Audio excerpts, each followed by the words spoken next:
आज माँ भगवती जगदम्बा जानकी वन देवी की कृपा से, उनके आशीर्वाद से यह शुभ कार्य हो रहा है। क्यों ना सर्वप्रथम वन देवी से प्रार्थना करें, सभी उनका भजन कीर्तन करें। कैसे नवरात्र है। नमो नमो वीरेश्वरी, नमो नमो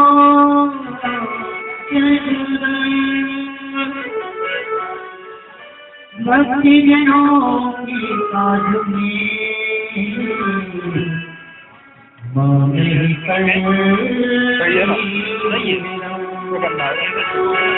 जय मेरा वाली का बोलो साचे दरबार की,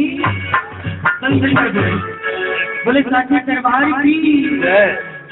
कुछ माता बहना भोजन में नहीं किया, बहुत बहुत व्रत है, आवाज नहीं निकाले। प्रेम से बोलो, बोलो साचे दरबार की, बोलो पर देवी मैया की। हो मेरी मैया, हो मेरी मैया, थोड़ा लाल चोला मेरी मैया, थोड़ा लाल चोला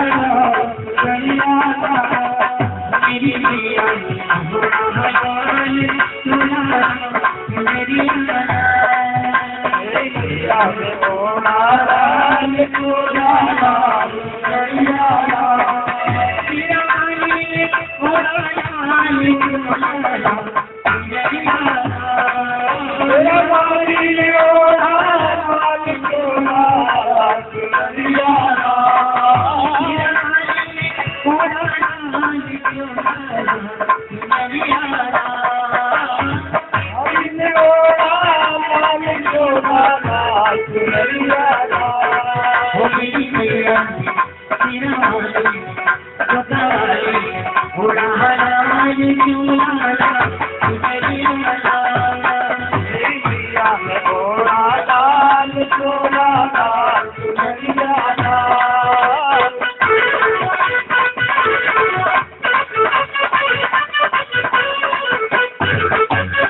मेरी मैया के बादे में मिलिया बिना।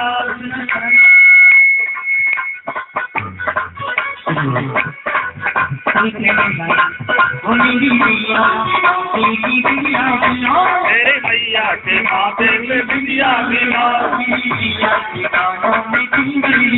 मेरी मैया के कानों में कुंडल बिना, मेरी मैया के कानों में कुंडल बिना।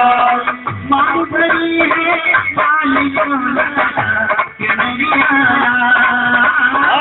मांग भरी है लाल चोला सुनरिया, मांग भरी है लाल चोला सुनरिया। हो मेरी मैया तेरा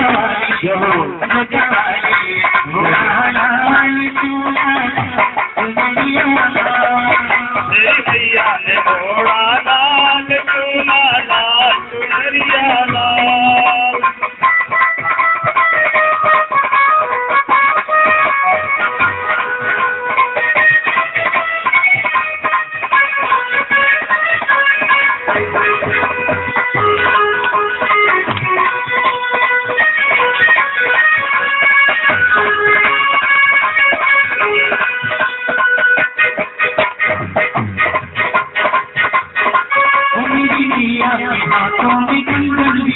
मेरी मैया के हाथों में कंगन बिना, मेरी मैया के हाथों में कंगन बिना, मेरी मैया के हाथों में कंगन बिना, मेरी मैया की उंगली में मुंगरी मिला। मेरी लगी है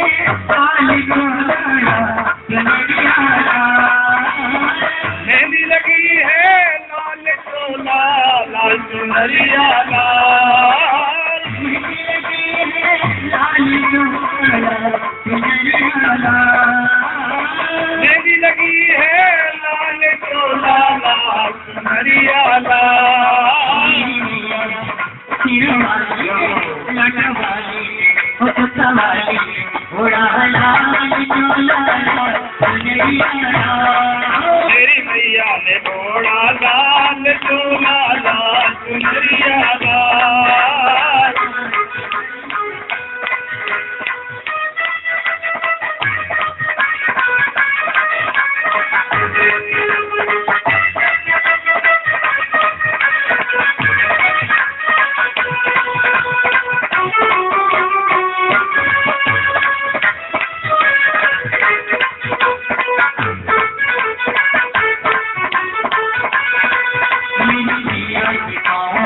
बिछिया मिला, मेरी मैया के पाँव में बिछिया मिला। मीठी मीठी मीठी मैया के सभी दर्शन हो गए, सभी श्रृंगार का परिणाम हो गया। मेरी मैया के पाँव में बिछिया मिला, मेरी मैया के पाँव में बिछिया मिला। मेरी मैया के पाँव में पायल मिला, मेरी मैया के पाँव में पायल मिला। मेरी मैया के पाँव में पायल मिला, मेरी मैया के पाँव में पायल मिला। मोर लगी है लाल चोला चुनरिया, मोर लगी है लाल चोला लाल चुनरिया लाल। मेरी मैया ने ओढ़ा लाल चोला लाल चुनरिया लाल। जय माता दी, जय माता दी, जय माता दी, जय माता दी, जय माता दी, जय माता दी, जय माता दी, जय माता दी, जय माता दी, जय माता दी, जय माता दी, जय माता दी, जय माता दी, जय माता दी, जय माता दी, जय माता दी, जय माता दी, जय माता दी।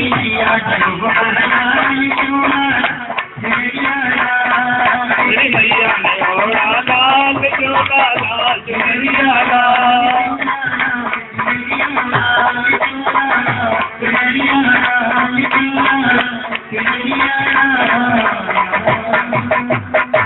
बोलो जगदम्बे माता की जय, बोलो वृंदावन बिहारी लाल की जय। श्री गणेशाय नमः, श्री सरस्वत्यै नमः। ओम नमो भगवते वासुदेवाय। त्यक्त्वा सुरुच्यजसुरे स्थितराजलक्ष्मीं,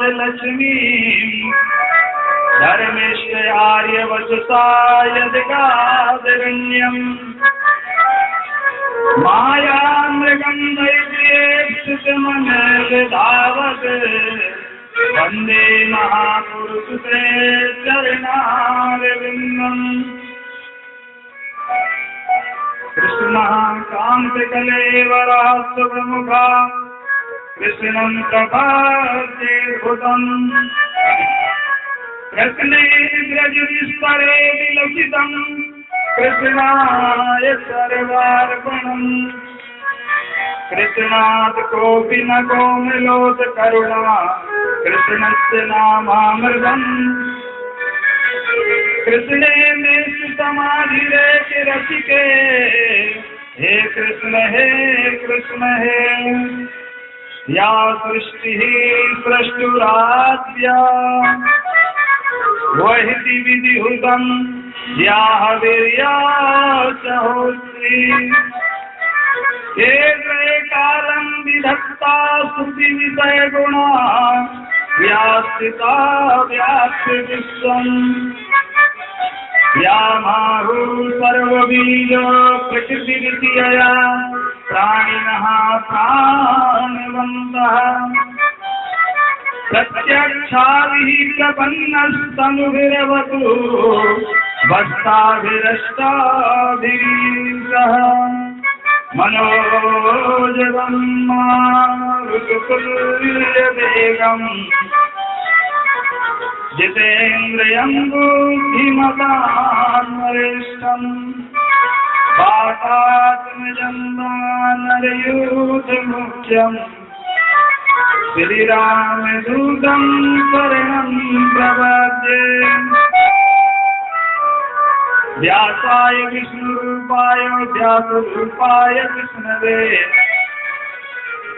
नमो वै ब्रह्मनिधये वासिष्ठाय नमो नमः।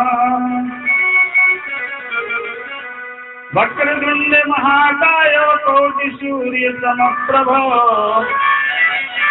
निर्विघ्नं कुरु मे देव सर्वकार्येषु सर्वदा। नमो देव्यै महादेव्यै शिवायै सततं नमः। नमः प्रकृत्यै भद्रायै नियताः प्रणदास्मदाम्।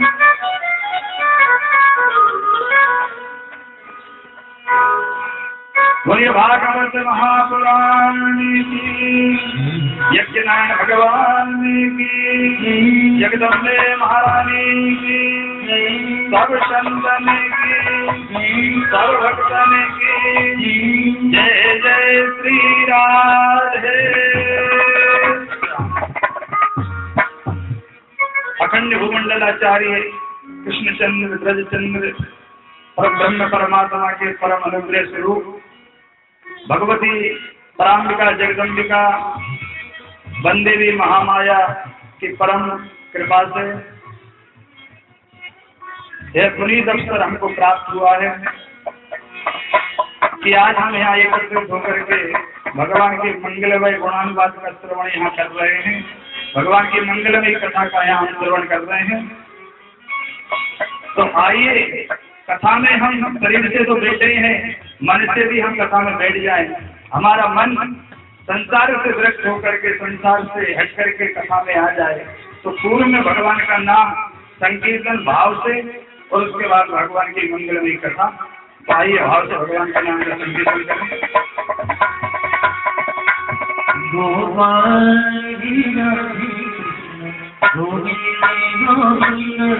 गोपाल राधे कृष्ण गोविंद गोविंद,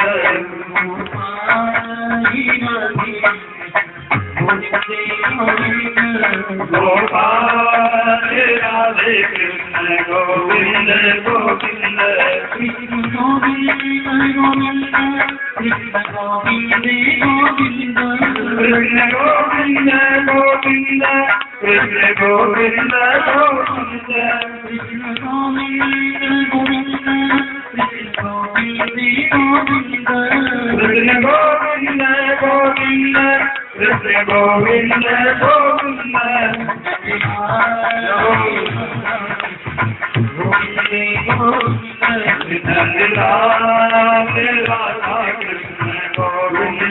गोविंद,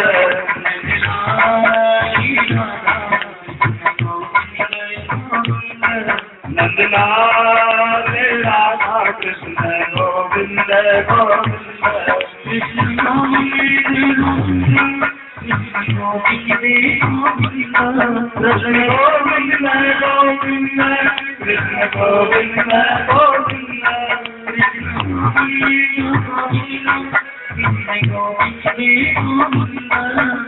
कृष्ण गोविंद गोविंद, कृष्ण गोविंद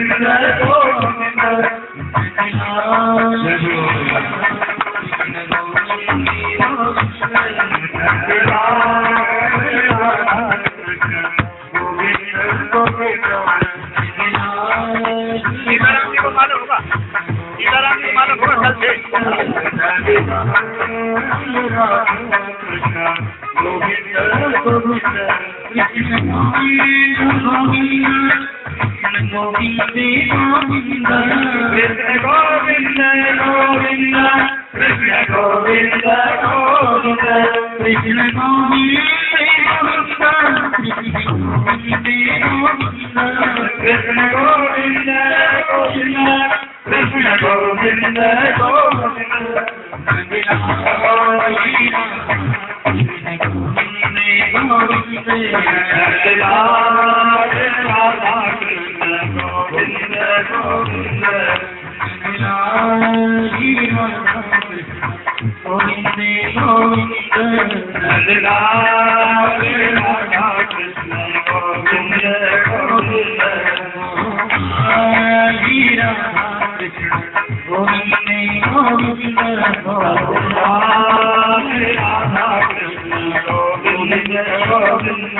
सभी प्रेम से बोली बोली ताली बजा आप लोग भी व्रत रहे और हम भी व्रत रहे, सब व्रत रहे, नवरात्र है ना।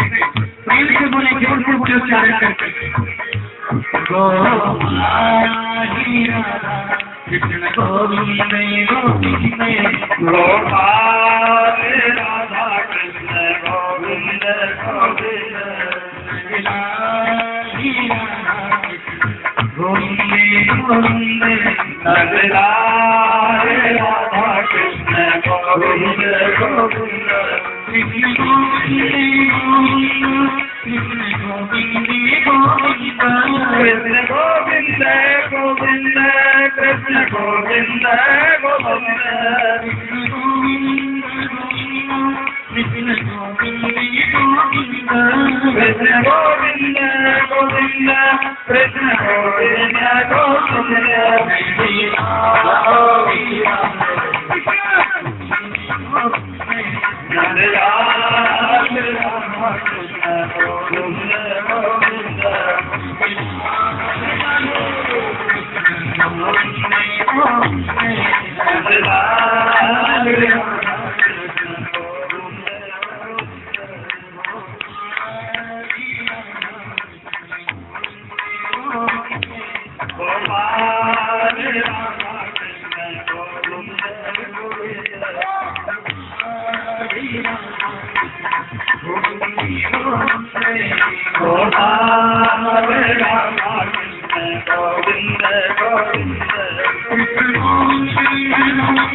कृष्ण गोविंद गोविंद कृष्ण गोविंद गोविंद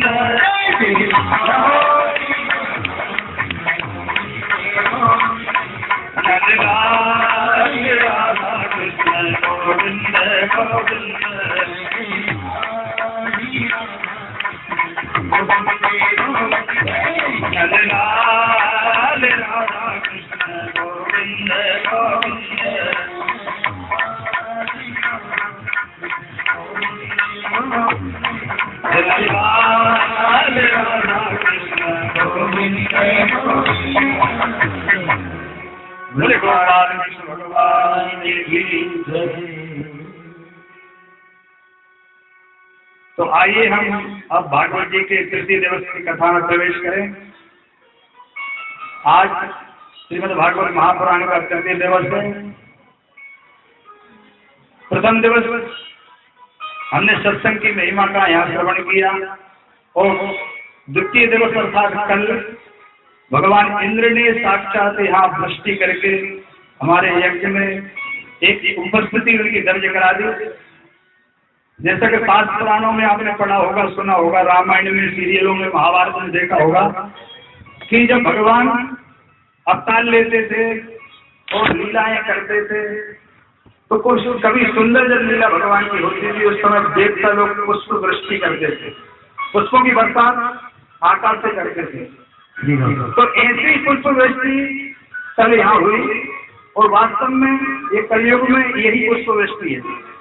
शास्त्र में ऐसा वर्णन है कि यज्ञ वृष्टि शुभ होता, यज्ञ में वृष्टि शुभ होती है। तो हम यज्ञ कर रहे हैं और उसमें वृष्टि हुई तो समझ लीजिए साक्षात भगवान ने पुष्पों की वर्षा यहाँ की।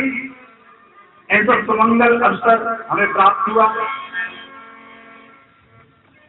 आइए हम थोड़ा सा, हमने कल सत्संग की महिमा का वर्णन यहाँ श्रवण किया परसों, और भागवत किसे कहते हैं, भागवत का माध्यम में भागवत की परिभाषा भी हमने श्रवण की कि भागवत किसे कहते हैं। भागवत में 18,000 श्लोक हैं, 12 स्कंद हैं और 360 अध्याय हैं। तो 18,000 श्लोक को जब हम गिनेंगे तो इकाई, ढाई, सैकड़ा, 1000, 10,000, 5 इंच 18,000 में हो गई। और 12 स्कंद हैं तो 2 और जोड़ दीजिए 7 हो गए। और 360 इसमें अध्याय है तो 3 और जोड़ दीजिए तो 7 और 3 10 हो गए। 10 नंबर का ही एक मोबाइल नंबर होता है। मोबाइल के नंबर भी कितने होते हैं? 10। तो ये भगवान का मोबाइल नंबर है। इसको आप यदि भगवान को लगाएंगे श्रवण करके मन के द्वारा, जब भगवान का ये श्रवण करेंगे कथा तो भगवान को मोबाइल लग जाएगा। भगवान का यदि मोबाइल नंबर पूछना है तो ये भागवत का कि कथा ही भगवान का मोबाइल नंबर है। 9 दिन जब आप श्रवण करेंगे तो समझ लीजिए भगवान के पास आपका मोबाइल लग जाएगा, आपकी बात होने लगेगी, मन का तार लग जाएगा। यही मोबाइल लगना है।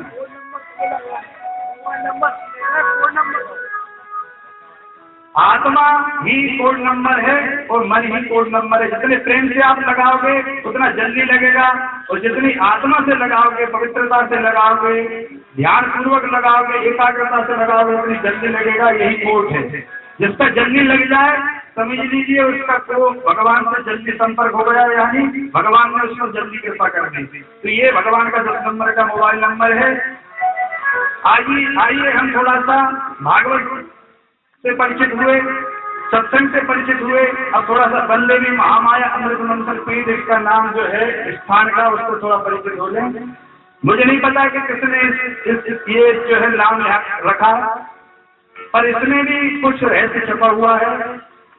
सब भगवान के द्वारा ही होता है, भगवान के द्वारा ही वायु चलती है, भगवान के द्वारा ही हम उत्पन्न होते हैं, भगवान के द्वारा ही हमारा जीवन निर्वाह होता है।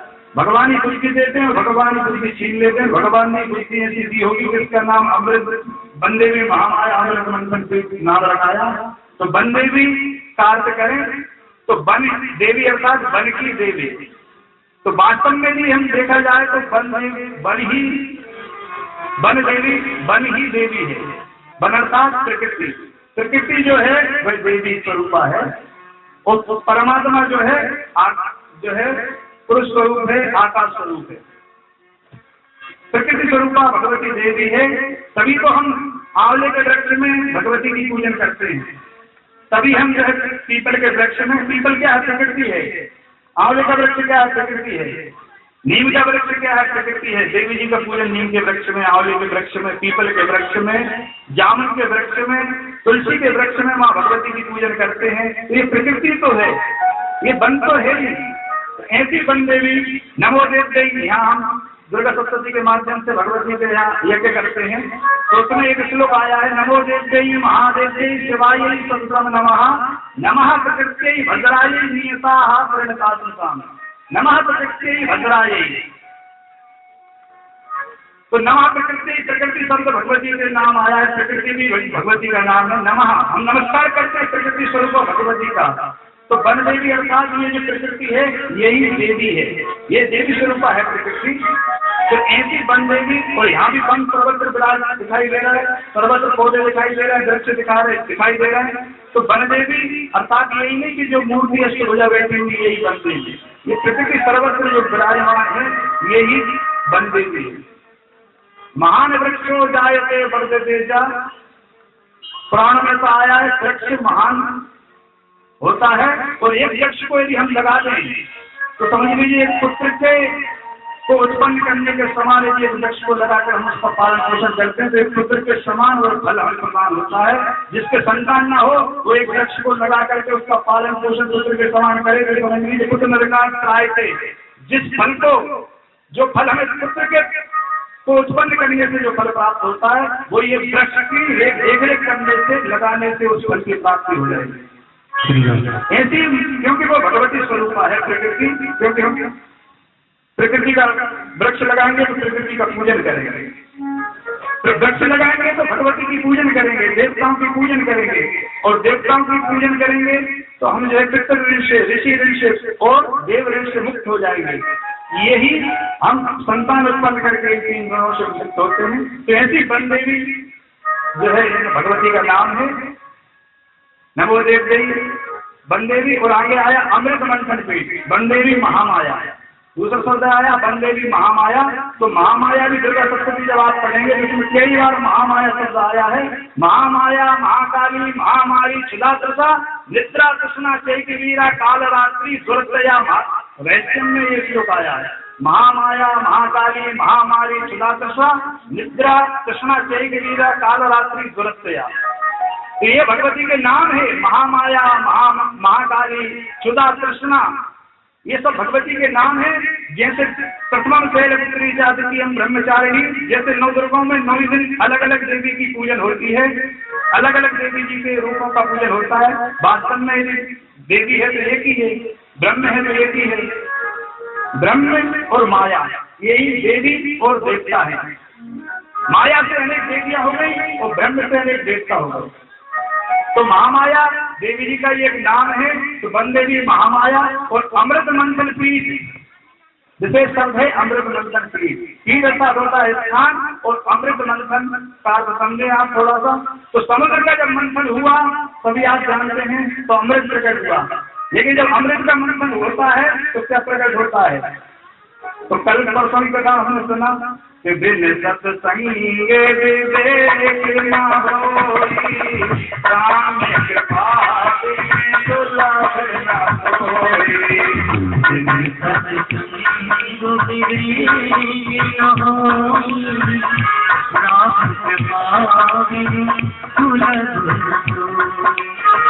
बिन सत्संग विवेक न होई, बिन सत्संग न होई, राम कृपा बिन सुलभ न कोई, राम कृपा सुलभ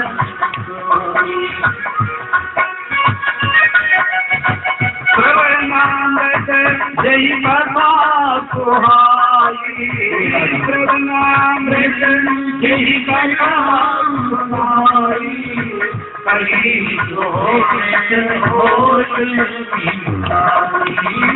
प्रवनामृत जय कथा सुहाई, कहीं प्रकट हो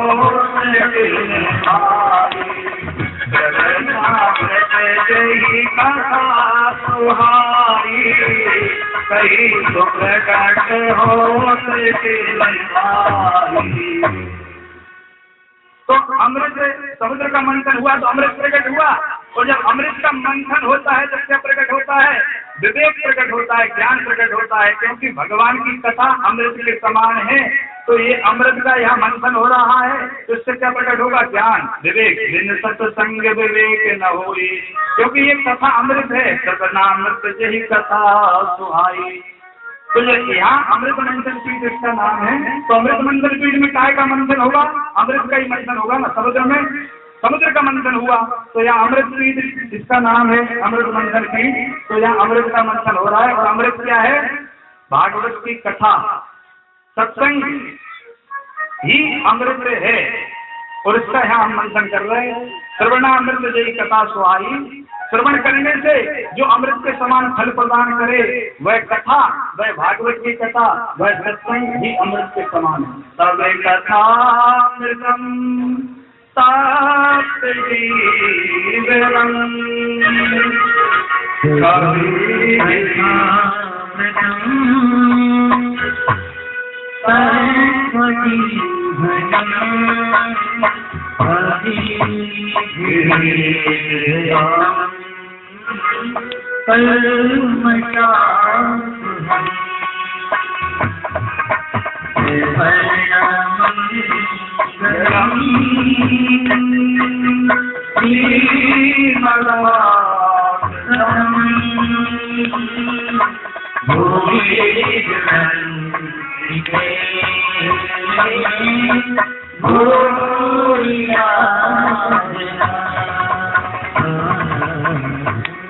तब कथामृतम, भगवान की कथा कैसी है? अमृत के समान है। तब कथा अमृतम, तब कथामृतम ताप्त जीवनम। क्यों है अमृत के समान? क्योंकि जो संसार के ताप हैं इनसे हमें यह शांति प्रदान करती है। कौन से ताप हैं? दैहिक दैविक भौतिक। जो ताप है दैहिक दैविक भौतिक, मानसिक शारीरिक जो ताप हैं उनसे हमें शांति की प्रदान करती है भगवान की कथा, इसलिए ये अमृत के समान है। सब कथामृतम सत्य जीवनम, हम विभिन्न प्रकार के जो तापों से जल रहे हैं और जीवन यापन कर रहे हैं उसमें ये शांति प्रदान करती है, इसलिए ये अमृत के समान है। सब कथामृतम सत्य जीवनम तदिवीरितम कलम साप हम। और क्या करती है? कलयुग के जितने भी पाप हैं इनसे हमें ये छुटकारा दिला देती है, पापों को नष्ट कर देती है, इसलिए कलम साफ है हम। और क्या करती है कि श्रवण मंगलम, इसके श्रवण करने से हमें मंगल ही मंगल होने लगता है। तो श्रवण मंगलम श्रीमदातम भुवि गणित भूरिदा जना। और इस संसार में वह धन्य है वह लोग जो भगवान की कथा अमृत का पान करते हैं। बहुत जगह कथा को अमृत कहा गया है। तो आइए, तो अमृत मंथन पीठ का तो यही हुआ, कथा अमृत। और इसका मंथन अमृत मंथन पीठ अर्थात कथा अमृत का मंथन करना ही अमृत का मंथन करना है। और इससे विवेक और ज्ञान प्रकट होता है। कथा जब श्रवण करेंगे, मंथन करेंगे, मनन करेंगे, चिंतन करेंगे, नित्य ध्यान करेंगे तो इससे विवेक ज्ञान प्रकट होगा, बढ़ेगा। तो आइए ऐसे कथा अमृत में हम प्रवेश करें। हमने जो है कल की कथा में माध्यम में प्रवेश किया, जैसा कि महात्यम श्रीमद् भागवत महापुराण में वर्णित नहीं है, पद्म पुराण से महात्यम लिया गया है। और महात्यम में 6 अध्याय हैं।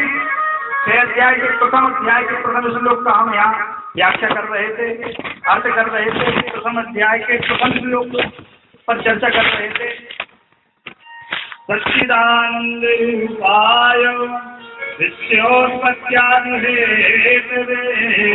तापत्रय विनाशाय श्री कृष्णाय वयं नमः। तो हमने सत्य का अर्थ समझा। सत्य अर्थात शाश्वत, जो यथार्थ है वह सत्य है, जो नष्ट नहीं होने वाला है वह सत्य है। इसलिए कहते हैं राम नाम सत्य है, राम का नाम सत्य है, क्योंकि वह नष्ट होने वाला नहीं है। तो सत्य अर्थात परमात्मा। तभी हम जो है, जब व्यक्ति की पार्थिव शरीर जब निकल के जाता तो राम नाम सत्य बोलते हैं। चिद अर्थात ज्ञान। तभी कहते हैं चिदानंद रूपम शिवोहम शिवोहम। भगवान का रूप कैसा है? चित अर्थात ज्ञान, ज्ञान स्वरूप भगवान का स्वरूप है। तो चिदानंद रूपम शिवोहम शिवोहम। यदि हमसे कोई पूछे कि आप कौन हैं, तो आप वर्तमान में भी ये बता देंगे कि मैं पंडित जी हूँ, मैं वकील हूँ, मैं डॉक्टर हूँ। पर वास्तव में यदि आपका कोई स्वरूप है, वास्तव में आपका कोई अस्तित्व है, तो क्या है? चिदानंद रूपम शिवोहम शिवोहम। चिद अर्थात ज्ञान और आनंद स्वरूप हम शिवोहम शिवोहम अर्थात कल्याणकारी जीव हैं। शिव अर्थात होता है कल्याण। शिव संकल्प मस्तु, कल्याण का संकल्प होना चाहिए। तो हम चिदानंद रूप हैं और भगवान भी चिदानंद स्वरूप है, क्योंकि हम भगवान के पुत्र हैं, भगवान के अंतज हैं। तो जो भगवान का स्वरूप है, जो भगवान का में गुण धर्म है, वही हमने गुण धर्म है। ईश्वर अंश जीव अविनाशी, कल कमल सहज सुख राशि। ईश्वर जीव अविनाशी, कल कमल सहज सुख राशि। ईश्वर अंश जीव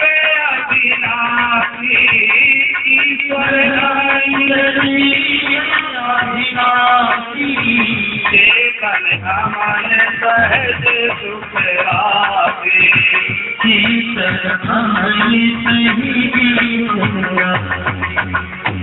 तो हम ईश्वर के अंश हैं, ईश्वर अंश जीव अविनाशी। तो जो ईश्वर के गुण हैं वही हमें भी हमारे अंदर के हैं।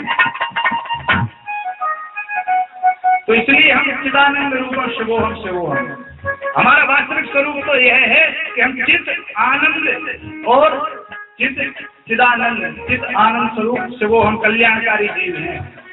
तो जैसे एक शेर था और उस शेर का बचपन में एक शेर का बच्चा भेड़ों के साथ मिल गया और बिछड़ गया शेर से। तो जब भेड़ों के साथ रहा तो भेड़ों की तरह बोलने लगा और भेड़ों की तरह जो है दाना खाने लगा और भेड़ों की तरह जो है व्यवहार में उसका हो गया। भेड़ जिधर जाते उधर ही वो शेर का बच्चा भी चला जाता। कुछ समय बाद एक बार एक शेर की नजर उस शेर के बच्चे पर पड़ी, तो उसने पहचान लिया कि ये मेरा बच्चा है। तो उसने धीरे से उसको खींच लिया, उस भेड़ में से उसको पकड़ करके अपनी जाति में ले आया। और जब लेकर के आया तो उसको डांटा उसकी आवाज में और कहा कि तू शेर का बच्चा है और तू भेड़ों की तरह क्यों रह रहा है? तो उसने कहा अरे मैं तो भेड़ हूँ। तो उसने कहा कि चल तू शिकार कर मेरे साथ। पर वो कहने लगा मुझसे शिकार तो होगी नहीं, क्योंकि मैं तो भेड़ हूँ। उसने कहा तू भेड़ नहीं, तू शेर का बच्चा, मेरा बच्चा है और तेरे में अंदर कैपेसिटी है, क्वालिटी है, क्षमता है, तू शिकार कर सकता है। जैसे मैं शिकार कर रहा हूँ वैसे तू भी शिकार करता है, पर तू अपना अस्तित्व हो चुका है, भूल चुका है। भेड़ों के साथ रह करके तू भेड़ हो चुका है। ऐसे ही हम भी ईश्वर के अंश हैं और ईश्वर के समान हमारे अंदर गुण हैं। हम भी आनंद स्वरूप हैं, हम भी ज्ञान स्वरूप हैं और हम भी कल्याण स्वरूप हैं। लेकिन हम भेड़ों के साथ रह करके, संसार के भेड़ों के साथ रह करके हम अपना अस्तित्व भूल गए। क्योंकि आप ध्यान दीजिए, कभी कथा आएगी आगे कि सबसे पहले सृष्टि में क्या था? ब्रह्मा। ब्रह्मा से विष्णु की उत्पत्ति हुई और विष्णु से ही सारी सृष्टि की सबसे पहले विष्णु, विष्णु से ब्रह्मा और ब्रह्मा से सारी सृष्टि की उत्पत्ति हुई। तो हम किसके अंश हैं? हम किसके अंश हैं? भगवान विष्णु के। तो विष्णु के अंश हैं अर्थात शेर के अंश हैं। तो हमने भी शेर के गुण विद्यमान हैं और हम अपने अस्तित्व को भूल चुके हैं। उसका ज्ञान होता है कथा में बैठने से, उसका ज्ञान होता है यज्ञ करने से, ध्यान करने से, पूजन करने से, भगवान की भक्ति करने से। तो हमने भगवान के स्वरूप का यहाँ कल वर्णन किया कि भगवान का स्वरूप सत्य स्वरूप है, भगवान चित्त स्वरूप, ज्ञान स्वरूप है, भगवान आनंद स्वरूप है। और भगवान का कार्य क्या है? विश्वोत्पत्त्यादि हेतवे। भगवान का स्वरूप तो ये हो गया तो भगवान सत्य स्वरूप है, भगवान ज्ञान स्वरूप है, भगवान आनंद स्वरूप है। ये उनका स्वरूप हो गया, सात रूप हो गया। जब हम किसी लड़की का या लड़के का विवाह किसी कन्या का या लड़के से वर्त करते हैं तो सबसे पहले उसका रूप देखते हैं कि वह कैसा है, वह कैसी है, वह देखने में कैसी लगती है। ऐसी ना हो वह काली हो, ऐसा ना हो कि लड़का एक आंख का हो, एक पैर का हो। तो ऐसे हम भगवान से यहाँ स्वरूप संबंध बनाना चाह रहे हैं। 7 दिन तक हम भगवान से यहाँ संबंध बनाएंगे। कोई भगवान को अपना मित्र बनाएगा, कोई भगवान को अपना स्वामी बनाएगा, कोई भगवान को अपना मित्र अथवा भाई बनाएगा। तो जो भी यहाँ संबंध बनाने के लिए बैठे हैं तो संबंध बनाने के पहले हमें भगवान का स्वरूप जानना आवश्यक है। तो भगवान का स्वरूप हमने जान लिया कि भगवान सत्य स्वरूप है, भगवान ज्ञान स्वरूप है, सच्चिदानंद रूपाय। भगवान का रूप कैसा है? सच्चिद आनंद स्वरूप भगवान का रूप है। और भगवान का काम देखेंगे, क्योंकि हम जब तक काम नहीं देखेंगे तब तक हम उनसे, क्योंकि हम जब संसार में किसी रिश्ता करते हैं फिर क्या देखते हैं? पहले स्वरूप देखा, फिर हम देखते क्या करता है लड़का। तो यहाँ भी भगवान क्या करते हैं? तो विश्वोत्पत्ति, भगवान विश्व की उत्पत्ति करते हैं, विश्व का पालन करते हैं और विश्व का संहार करते हैं। ये भगवान का कार्य है, भगवान का स्वरूप है और ये कार्य हो गया। अब आप भगवान का सामर्थ्य कितना है, फिर हम ये देखते हैं कि समाज में इसकी इज्जत कितनी है, समाज में इसका प्रभाव क्या है। जो संबंध हम किसी से करते हैं तो ये देखते हैं प्रभाव कितना है, इसका समाज में जान पहचान कैसी है, समाज में इसकी इमेज कैसी है, समाज में इसका वर्चस्व कैसा है। तो भगवान का वर्चस्व तापत्रय विनाशा है। जो भगवान की शरण में जाता है, भगवान का स्मरण करता है, भगवान का पूजन करता है तो तापत्रय विनाशा है, उसके तीनों पाप का विनाश हो जाता है। तीनों ताप कौन कौन से हैं? दैहिक, दैविक, भौतिक।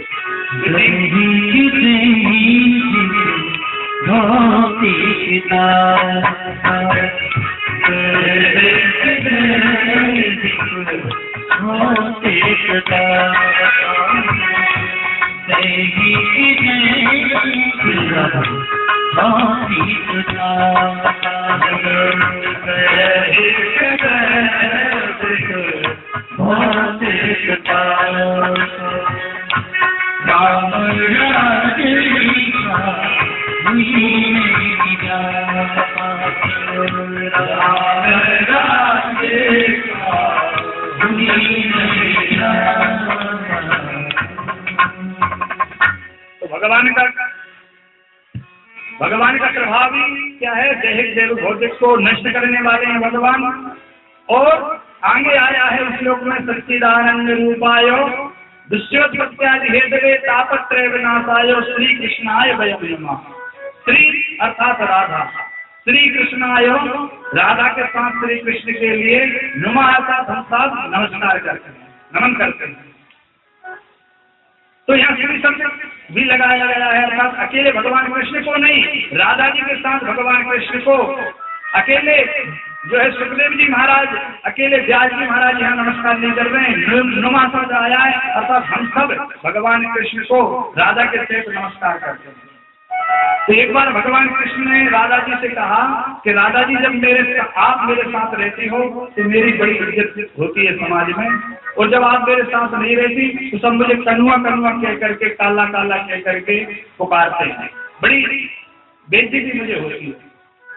इसलिए सदा आप मेरे साथ रहा करें। तो श्री स्वरूपा भगवती राधा है और हमारे भी नाम के सामने आगे यदि श्री शब्द लग जाए तो हमें बहुत अच्छा लगता है, हमारी बड़ी अपने आप में बड़ी इज्जत लगती है। तो श्री स्वरूपा भगवती राधा जी हैं, श्री कृष्णाय वयं नमः। ऐसे भगवान कृष्ण को हम नमस्कार करते हैं। इस तरह से महात्म्य में सबसे पहले भगवान को नमस्कार किया गया है। भगवान को नमन और सुमन दोनों बहुत पसंद है। नमन अर्थात न मन। नमन के दो अर्थ हैं, नमन अर्थात न मन, मन से रहित, क्योंकि मन में विकार है, मन में विकार है विभिन्न प्रकार के, इसलिए भगवान को बिगड़ मन का व्यक्ति ज्यादा पसंद है। और दूसरा, भगवान को नमन करते क्या है, प्रणाम, नमस्कार करना, तो भगवान को नमस्कार भी बहुत पसंद है। नमन अर्थात झुकना, भगवान को झुकना बहुत पसंद है। जो झुकता है वही संसार में उन्नति करता है। झुकता वही है जिसमें जान होती है और अकड़ तो मुर्दे की पहचान होती है। झुकता वही है जिसमें जान होती है और अकड़ तो मुर्दे की पहचान होती है। यदि जीवन में तरक्की करना तो झुकना सीखिए, नमना सीखिए। तो भगवान भी ये कहते हैं कि नमस्कार मुझे भी करो और साथ में अपने बड़े बुजुर्गों को भी करो। इसलिए भगवान ये उपदेश देते हैं कि मुझे नमन और सुमन दोनों बहुत पसंद है। सुमन का भी दो अर्थ है, सुमन अर्थात फूल, भगवान को बहुत फूल पसंद है, फूल बहुत पसंद है, इसलिए भगवान को फूल पसंद है। भगवान ये नहीं चाहते कि मुझे बहुत प्रकार का धन दो।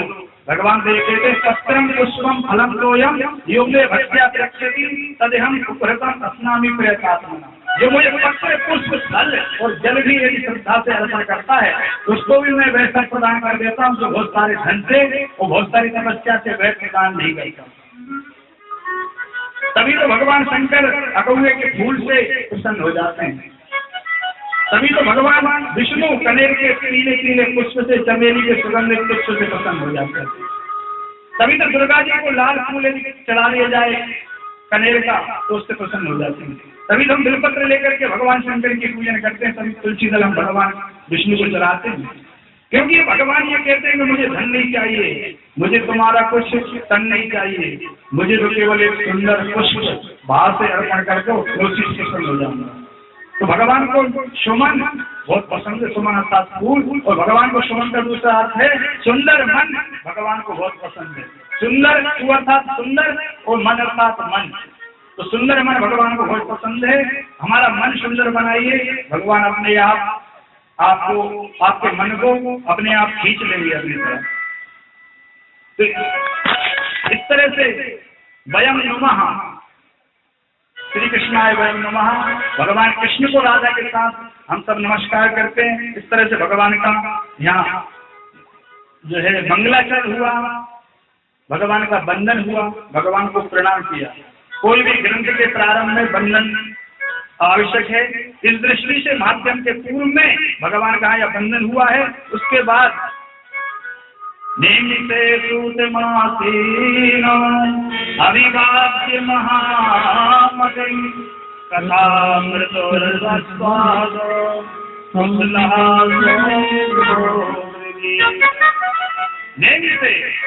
नेमिते अर्थात नेमिसारण्य, नेमिते सूतमासीन, नेमिसारण्य क्षेत्र की बात है। सूत जी महाराज को अभिवादन करके सोनकादि 88,000 ऋषियों ने जो है कथा अमृत रसस्वाद, कथा अमृत का पान कराने के लिए, कथा अमृत का सुधा का रसपान कराने के लिए उनको अभिवादन करके और एक मंच पर उनको बिठाला गया, जैसे कि यहाँ मैं बैठा हूँ। तो नैमिषारण्य क्षेत्र क्यों चुना? हरिद्वार चुन लेते, हरिद्वार भी तो एक बहुत सुंदर क्षेत्र, गंगा जी कल कल ध्वनि गंगा जी की बहती रहती है। काशी को चुन लेते, काशी जो है सप्तमोक्षपुरियों में एक है। उज्जैन को चुन लेते, महाकाल बाबा विराजमान है सदन। मथुरा को चुन लेते, भगवान का जहाँ स्वयं नित्य रास होता है। पर नैमिषारण्य को ही क्यों चुना? तो नैमिषारण्य अर्थात निमिष धन अरण्य बराबर नैमिषारण्य। जैसे जगत धन ईश बराबर जगदीश, इसी तरह नैमिष धन अरण्य बराबर नैमिषारण्य। निमिष कहते हैं क्षण के तीसरे समय को, क्षण के तीसरे भाग का जो समय होता है, एक क्षण समझते हैं आप, एक क्षण के तीसरे भाग को कहते हैं निमिष। और अरण्य साथ होता है जंगल। तो एक निमिष में हमारा मन अरण्य में चला जाए, इसी को नैमिषारण्य कहते हैं। कथा के पहले एक भूमिका की आवश्यकता होती है। हम इतनी बड़ी पुराण की कथा श्रवण करने के लिए बैठे हुए हैं, 7 दिन तक बैठना है, श्रवण करना है, तो इसके लिए पहले भूमिका की आवश्यकता है। तो नैमिषारण्य एक भूमिका का नाम है। कथा कुछ ऐसी है कि एक बार समस्त भूमंडल के ऋषि मुनि जो संख्या में 88,000 थे, सबने एक ज्ञान सत्र का आयोजन किया और वह 1000 वर्ष तक चलने वाला ज्ञान यज्ञ था। जैसे अभी हम जो यज्ञ कर रहे हैं ये 9 दिन तक चलने वाला यज्ञ है, ऐसे ही 1000 वर्ष तक चलने वाला एक ज्ञान यज्ञ का आयोजन हुआ। तो इसमें आश्चर्य की बात नहीं है, क्योंकि ये सतयुग में जब लाखों वर्ष की मनुष्य की आयु हुआ करती थी, त्रेता में 10,000 वर्ष की आयु हुआ करती थी, द्वापर में 1000 वर्ष की आयु हुआ करती थी, उस समय भी 1000 वर्ष तक यदि कोई एक ज्ञान यज्ञ किया इसमें कोई आश्चर्य की बात नहीं हुआ होगा। तो 1000 वर्ष तक का एक ज्ञान यज्ञ का आयोजन हुआ और समस्त भूमंडल के जितने भी ऋषि मुनि हैं वह सब उसमें पधारे और सबने जो है भगवान का ध्यान पूजन करना चाहा, पर किसी का भगवान के ध्यान में, भगवान के पूजन में, भगवान के यज्ञ में मन नहीं लगता है। तो सब मिलकर के आपस में एक संगोष्ठी करते हैं और निर्णय ये होता है कि सबने ये निर्णय निकाला कि अब भगवान ब्रह्मा जी से ही पूछा जाए कि हम भगवान ब्रह्मा जी से पूछें कि कहाँ हम भगवान का ध्यान करें, कहाँ भगवान का यज्ञ करें, पूजन करें, जहाँ हमें भगवान का पूजन में, यज्ञ में कोई विघ्न ना हो। विघ्न कैसा कि संसार में जो है मृत्यु लोक में विभिन्न प्रकार के रोग हैं, बाहर रोग नहीं अंदर के रोग हैं। अंदर के रोग कैसे कि लोग हमें सताने लगता है, हम पूजन भगवान की करने बैठे तो हमें लोग सताने लगा कि हम व्यापार करते तो भगवान व्यापार में कितने लाभ मिलता, हम पूजन में उलझ के रह गए तो कुछ व्यापार भी नहीं कर पा रहे। तो ये विभिन्न प्रकार के क्रोध सताने लगता है, क्रोध आने लगता है, जिसके कारण भगवान का पूजन नहीं कर सकते। मोह होने लगता है संसार के संबंधों से, तो हम भगवान का पूजन नहीं कर सकते। काम क्रोध लोभ मोह आदि जो राग द्वेष आदि जो विकार हैं, अंदर के जो शत्रु हैं, वह ऋषि मुनियों को सताने लगे। तो उन्होंने कहा कि ये भगवान से, आज ब्रह्मा जी से ये पूछ ही लिया जाए कि संसार को इतना दुखदायी क्यों बना रहा, इसलिए इसका एक नाम दुखालय भी है और अन्य लोगों में ये व्यवस्था नहीं है। स्वर्गलोक में बुढ़ापा नहीं होता, स्वर्गलोक में भूख नहीं लगती, स्वर्गलोक में निद्रा नहीं आती, स्वर्गलोक के वासियों को विभिन्न प्रकार के विकार नहीं सताते, पर मृत्यु लोक में ही ये विकार हैं। सबसे ज्यादा यदि विकार है मृत्यु लोक में हैं, तो ऋषि मुनि जब भी भगवान का ध्यान करने बैठते और उनको विकार सताने लगते, भगवान का ध्यान नहीं कर पाते। एक बार सबने संगठित होकर के भगवान ब्रह्मा जी से पूछा कि आप बताएं किस उपाय से हम आपका पूजन करें, यज्ञ करें, अनुष्ठान करें, ध्यान करें और हमें कोई विकार न सताए। तो भगवान ब्रह्मा जी ने कहा कि आपने बहुत उत्तम बात पूछी है, मैं ये मनुष्य चक्र छोड़ता हूँ और ये मनुष्य चक्र जहाँ जाकर के गिरे, भाई यहाँ भगवान का ध्यान करना, पूजन करना, यज्ञ करना, कथा श्रवण करना, कोई विकार नहीं सताएगा। तो आगे आगे मनुष्य चक्र और पीछे पीछे सारे ऋषि मुनि, और वह मनुष्य चक्र जो है लखनऊ उत्तर प्रदेश जिला के अंतर्गत, उत्तर प्रदेश के अंतर्गत सीतापुर जिला के अंतर्गत एक नैमिषारण्य क्षेत्र था, जंगल था, और उसमें आकर के वह मनुष्य चक्र गिरा। और उसके गिरने से जब ऊपर से कोई चीज नीचे गिरेगी तो गड्ढा होगा स्वभाव पृथ्वी में। जैसे हमारे यहाँ से एक मिसाल छोड़ी थी चंद्र पर, तो जब वहां वह मिसाल जाकर के गिरी तो गड्ढा हो गया, जल निकलने लगा। हमने टीवी पर देखा था, आप लोगों ने देखा होगा। तो ऐसे ही जब ऊपर से कोई मिसाल छोड़ी जाएगी, कोई चक्र छोड़ा जाएगा, तो जब पृथ्वी में गिरेगा तो गड्ढा होगा ही। तो वहाँ गड्ढा हुआ, जल निकलने लगा। सबसे वहाँ जो कोई स्नान करता है उसके पितृ उससे संतुष्ट होते हैं। तो विशेषकर कुमार के महीने में, आश्विन के महीने में वहाँ मेला लगता है, लोग वहाँ जाकर के स्नान करते हैं, भागवत श्रवण करते हैं, भागवत कथा कराते हैं। ये उसका महत्व हो गया। तो सारे ऋषि मुनियों ने वहां आकर के भगवान का ध्यान किया, पूजन किया, तो उनको जो है सांसारिक जो रोग हैं, सांसारिक जो विकार हैं, सांसारिक जो दुश्मन हैं अंदर के, वह उनको नहीं सताए। ये उसका स्थान का महत्व है। दूसरा नैमिषारण्य का अर्थ यह है कि निमि अर्थात होता है चक्र का चक्र, और निमि अंश अर्थात होता है टुकड़ा। तो चक्र का टुकड़ा जहाँ गिरा उसी को अरण्य में, उसी को कहते हैं नैमिषारण्य। निमि धन अंश धन अरण्य बराबर नैमिषारण्य। तो भगवान विष्णु एक बार चक्र सुदर्शन से एक दैत्य का वध करने के लिए चक्र सुदर्शन को छोड़ा भगवान विष्णु ने, और वह चक्र सुदर्शन आकर के वह अरण्य में, जंगल में आकर के गिरा, और उस चक्र सुदर्शन का एक जो है अंश टूट गया, इसलिए उसका नाम नैमिषारण्य पड़ गया। दूसरा एक इसका अर्थ यह है, पर नैमिषारण्य का अर्थ ये भी समझ लीजिए, वह भी समझ लीजिए, पर हम तो वास्तव में ये समझते हैं कि एक निमिष में क्षण से तीसरा जो होता है समय, उसको कहते हैं तीसरा भाग क्षण से, उसको कहते हैं निमिष। निमिष निमिष करुणानिधि, रामचरितमानस में आया, निमिष निमिष करुणानिधि जाय कलशम वीर। तो निमिष अर्थात होता है क्षण का तीसरा भाग। और निमिष इसलिए कहते हैं इसको कि निमि राजा का इसमें पलक में वास है। निमि राजा कौन है? तो भगवती जानकी के वंशज है निमि। तो निमि राजा को वशिष्ठ जी ने शाप दिया, जिससे वशिष्ठ जी के कुल पुरोहित थे। बड़ी कथा है लंबी कि वशिष्ठ जी से निमि राजा ने निवेदन किया कि हे राजन, मैं यज्ञ करना चाहता हूँ, आप मेरे यज्ञ को संपादन कराएं, क्योंकि आप मेरे कुल पुरोहित हैं। तो वशिष्ठ जी ने यह कहा कि मैं अभी इंद्र का यज्ञ करने के लिए जा रहा हूँ और फिर मैं आकर के तुम्हारा यज्ञ कराऊंगा। इंद्र बड़े धनाढ्य राजा हैं, त्रिलोकी के राजा हैं इंद्र। तो वशिष्ठ जी ने सोचा कि पहले मैं इंद्र का यज्ञ करूं, क्योंकि धनवान है मेरा जजमान इंद्र, और ये तो निमि राजा, तो पृथ्वी के केवल राजा हैं, ये तो छोटे राजा हैं, तो इनके यहाँ तो कम धन की प्राप्ति होगी, और राजा इंद्र के यहाँ यज्ञ कराऊंगा तो ज्यादा धन की प्राप्ति होगी। तो वशिष्ठ जी इंद्र के यहाँ यज्ञ कराने के लिए चले गए।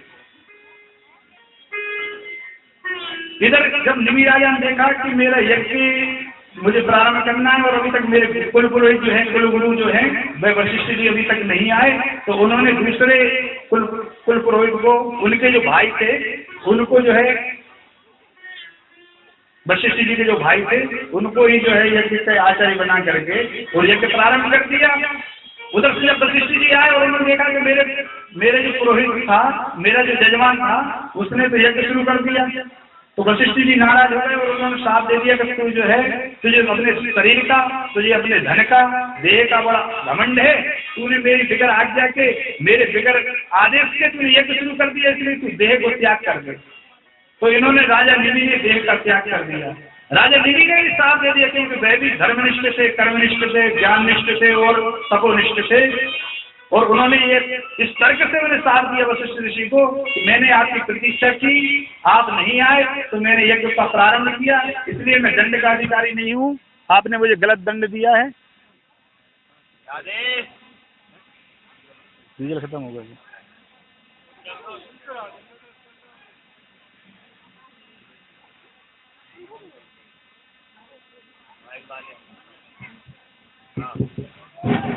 तो निमि राजा जो थे वह भी तपोनिष्ठ थे, तो उन्होंने श्राप दे दिया कि वशिष्ठ जी मैं भी आपको श्राप देता हूँ, आपने मुझे अनुचित श्राप दिया, इसलिए आप भी देह का त्याग कर दें। तो वशिष्ठ जी ने देह का त्याग कर दिया।